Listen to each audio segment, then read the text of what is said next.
Maranatha chapter 16, January 16th. The field is the world. Go ye therefore and teach all nations, baptizing them in the name of the Father and of the Son and of the Holy Ghost. Matthew 28, verse 19.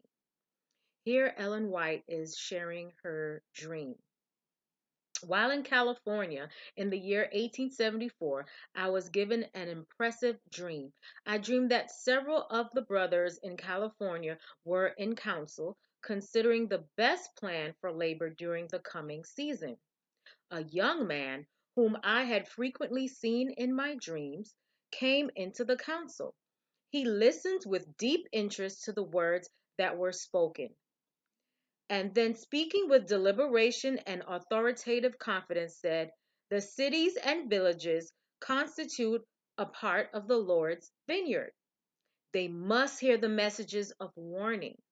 The enemy of truth is making desperate efforts." See, the devil knows his time is short, and he walks around as a roaring lion seeking who he can destroy.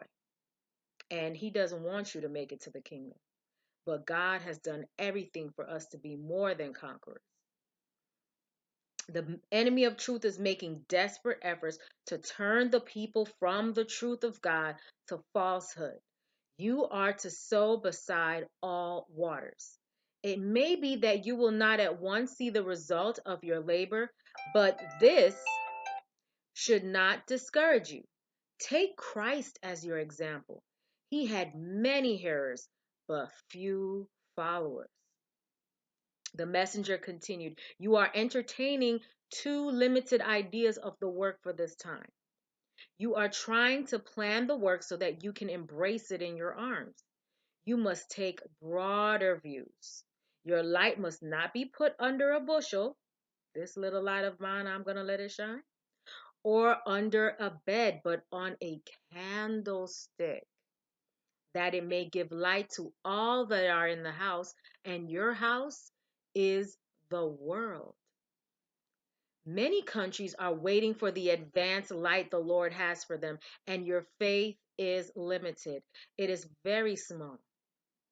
Your conception of the work needs to be greatly enlarged. Go forward. God will work with great power if you will walk in all humility of mind before Him. It is not faith to talk of impossibilities. We serve an awesome, grand, big God. So your dreams should actually scare you. Nothing is impossible with God. The light of the binding claims of the law of God is to test the world. Time is short. We could die at any moment. We can die at any time. Time is short, and all who believe this message should feel a solemn obligation resting upon them to be disinterested workers, exerting their influence on the right side, and never by word or action be found arrayed against those who are seeking to advance the interests of God's cause. The light God has given us isn't worth much to the world unless it can be seen by being presented before them. Remember, when you plant a seed, it germinates in darkness, but that seed is still growing. Your job might be to plant, another might be to water, another might be to give it sunshine or to prune the leaves. But you plant that seed. It is not your job to convict someone of what is right or truth. God can use a sentence, God can use your testimony. So don't dim your light. Open your mouth and speak of God. Have a good day. Maranatha.